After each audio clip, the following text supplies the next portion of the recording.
your name, what are you running for, and what are your qualifications? My name is Courtney Booth, and I'm running for District Attorney in Buncombe County. My qualifications are extensive. I've moved here in 2005, started a job on October 17th, 2005 at the Buncombe County Public Defender's Office, where I've been employed ever since. Okay. What new programs do you envision implementing or changes made that will improve the effectiveness of the District Attorney's office? Well, I have a lot. I'm running on a platform of reform, so I want to change a lot of things. To list a few, I've seen programs come through the courthouse that have helped those with substance abuse problems and that have helped those with mental illness. I've not seen many programs that have just helped young people who need direction, who need mentorship, and who don't need a ticket to prison necessarily. So that's always been in my heart for many years, getting something developed and working with community leaders. And we have those community leaders in Asheville. And we just have to bring everyone together, bring everyone to the table. And again, I've attended many conferences over the years, which tells us that if we send someone to prison at an early age, they're going to learn to be a better criminal. It normally worsens the situation for folks because when they're imprisoned with career criminals or older men, they're just going to learn those tricks of the trade, and they're going to come out not better but worse. So that's a huge diversion I would want to focus on, is keeping young people out of prison, providing them with education, providing them with job opportunities and mentorship. Would you enforce the law and commit to setting bonds high enough to keep criminals in jail and off the streets? Also, what programs and policies would you implement as district attorney to reduce crime and increase public safety in the county? So when you say criminals, our jail is comprised a lot of pretrial detention. So fortunately, everyone is presumed innocent until proven otherwise guilty. And that is beyond a reasonable doubt, and that is the highest burden that the state would have to uphold. So when you're pretrial committed, you're charged, but you're not a convicted criminal. We have a cash bail system still in this state. I would actually work to reduce the numbers in the county jail. We have a wonderful pretrial program here in the county. We're blessed with that. I would work to coordinate with pretrial to ensure the safety while allowing some supervision. But I would actually advocate to reduce the numbers of folks waiting for their trial or for their plea, because again, it's a pretrial situation where they're innocent until proven guilty. However, I would still want to ensure the safety of the public. And again, since we have this pretrial diversion program and we're extra blessed in this county by having that, we can ensure that. Do you support diversion and mentor programs for first-time offenders ages 18 to 25? If so, what would you do as a DA to promote such programs? I know you already spoke to this.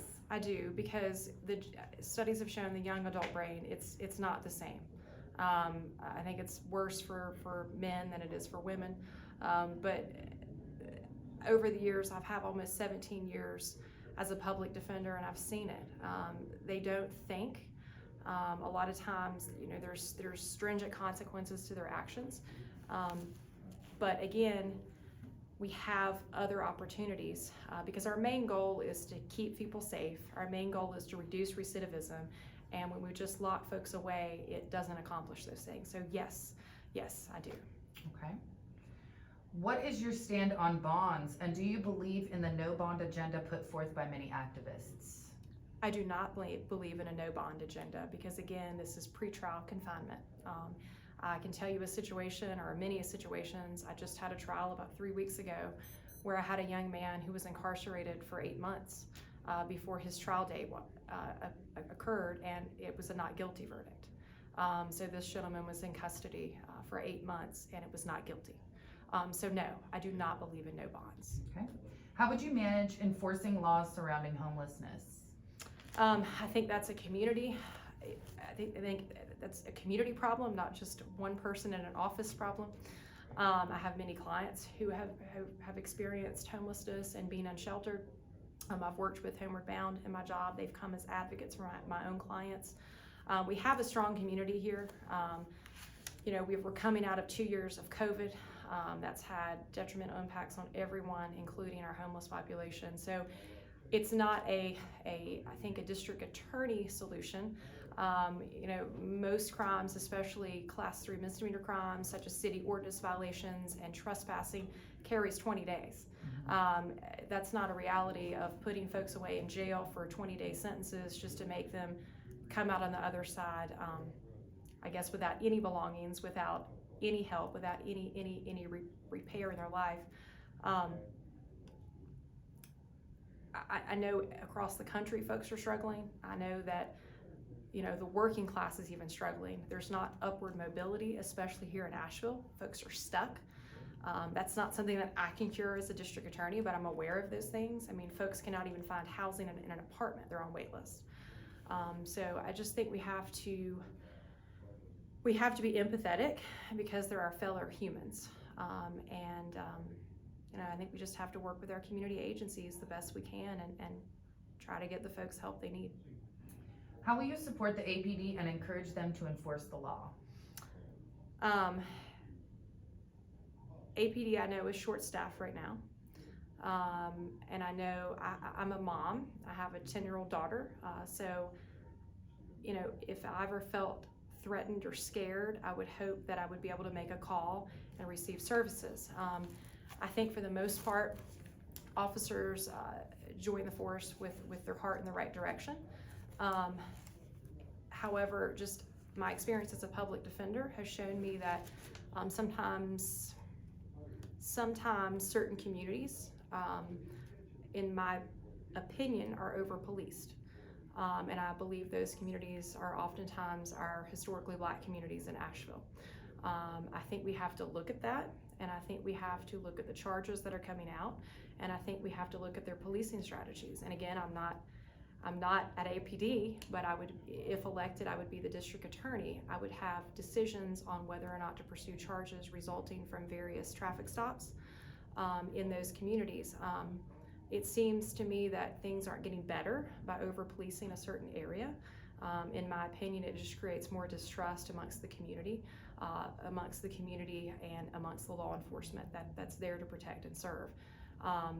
I think that because we're short-staffed right now, perhaps not over-policing a certain area would be beneficial for all of us right now. Because again, I know APD is experiencing staffing shortages. Well, and I feel like some people feel like one of the reasons why there's staffing shortages is because those police officers didn't feel supported by the DA, and that they would go out and do these arrests, and oftentimes those people would be out the door before you knew it. So I think that's where that question comes from. Okay, so I think communication's always key, and just communicating with the agencies, the Sheriff's Office and Asheville Police Department would be a priority as well. But again, my job would be to pursue justice, and that would be a decision that I wouldn't take lightly. Right. If I saw something that I felt was perhaps predatory.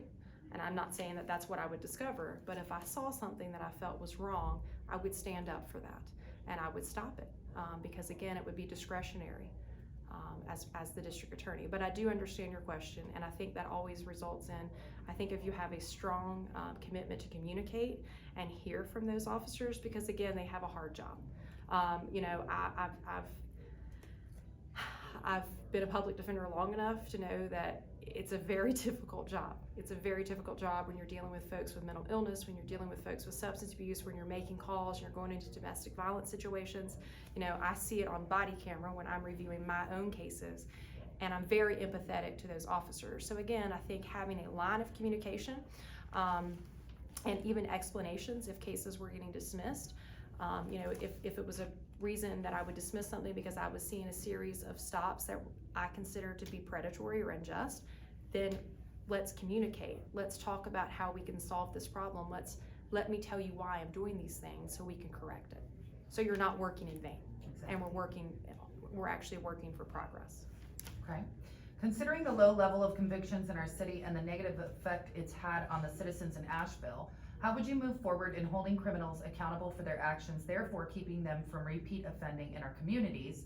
And what do you think is the most effective way to deal with low-level drug offenders?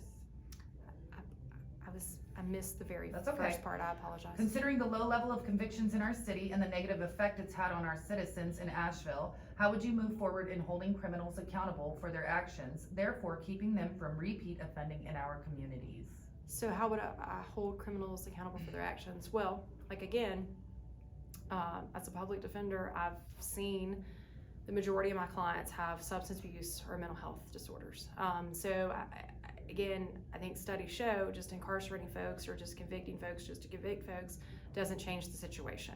We're fortunate enough to have a city that has a lot of open-minded thinkers. We have a lot of resources. We have a lot of agencies. Sheriff Miller has instituted RHA in the jail. They're doing medication and MAT therapy, reaching out, getting folks on Suboxone before they're released. So I think just pursuing convictions is not what a district attorney does. Again, they pursue justice. So just to pursue a conviction on someone charged with a minor drug offense would be, it's not getting us anywhere. It's not getting that person anywhere. It's not improving their life, keeping them from repeat offending. So again, that would not be my job, is just to pursue convictions. I think that this speaks to, like, for example, there was recently an arrest made for a gentleman who had been arrested for a lot of crack, possession of crack.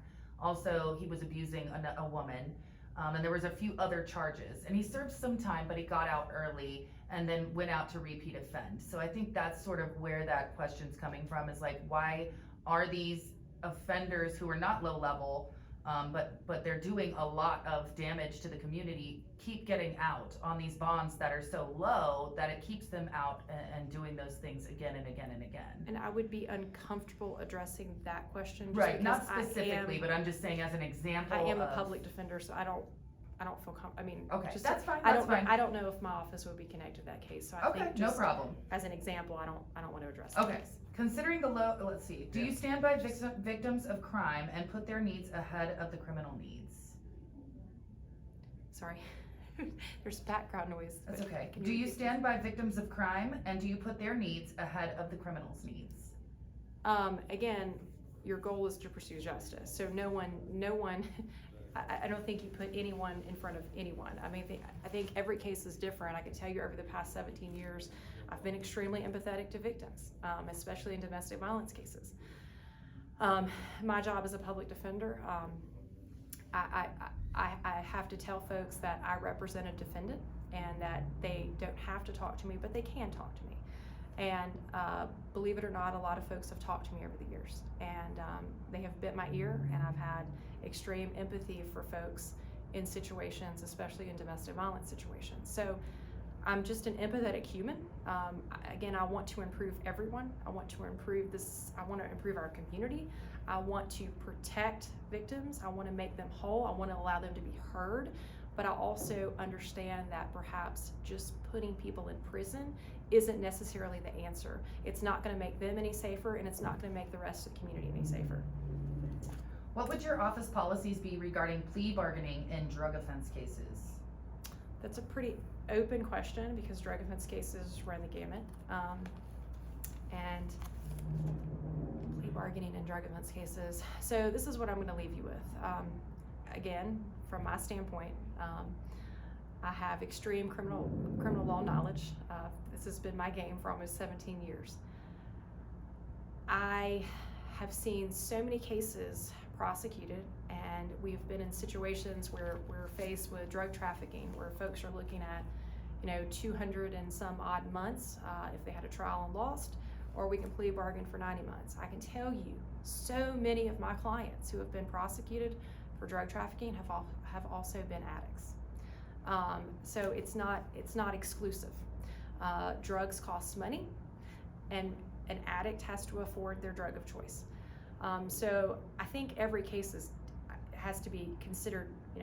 Every case is different. I think you have to evaluate every case, but that I would take into consideration those situations where a defense attorney approaches me and indicates to me this person's past and that their use history.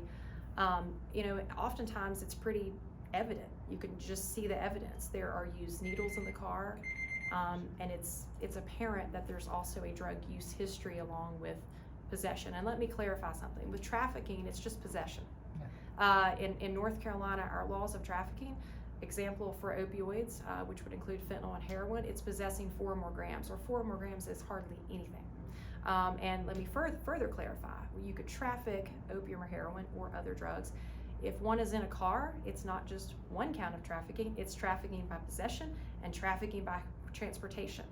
And so just the bare minimum level of trafficking is 70 months plus 70 months. And so they're very, very archaic mandatory minimum sentences that puts folks in quite a situation to make a decision. But again, I've represented many of folks, and we've had to take hard pleas, but they've been users. Let's leave on a final thought. Is there anything that you would like to tell the constituents about why they should vote for you? Yes, I am not a career prosecutor. I have watched our country kind of change pace. I've watched our country and larger cities elect reform candidates. I'm a public defender. I love being a public defender. Didn't envision this in my life in the early years of being a public defender. However, I've seen where the larger cities have taken hold and have started a reform movement in their DA's office. I think Asheville is just is a city that could support that ideal. We have resources. We have so many people wanting to help people in Asheville. We have so many agencies. So I think we can actually support that ideal. In my heart, I want to fight the systemic racism that I've seen for the past 17 years that really fuels and fires me up in my soul. Again, I see right now our jail population around 30% Black, while our population in Buncombe County is approximately 6.3 according to the July 2021 census. And to me, that tells me we have a problem and we have to start working on the problem. And like I said, I'm not out to make friends, I'm out to make change. I'm a strong female. I will always do the right thing. I will look out for the safety of our citizens, but I'm also not going to turn my back if I see injustices. And I think we can change. I think we can change for the better, and we can make this a safer place to live. And I think we can make this I think we can be a leader in reform. Wonderful. Thank you so much for your time. Thank you.